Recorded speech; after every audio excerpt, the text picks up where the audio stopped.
बेटा, तुम्हारा सरकारी नौकरी का ज्वाइनिंग लेटर आया है।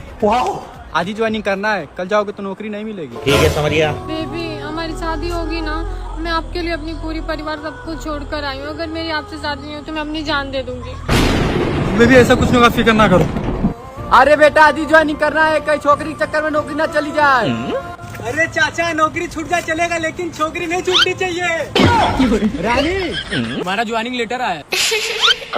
अरे सुनो, बस साले, तेरी से पागल थोड़ी हूँ। तेरी से 36 आएंगे 36 जाएगी, बट सरकारी नौकरी नहीं मिलेगी। चलो।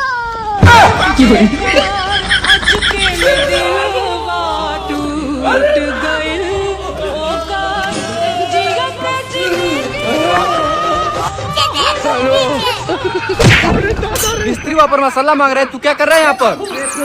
हे हरि राम कृष्ण जगन्नाथ प्रेमानंद, ये क्या हुआ?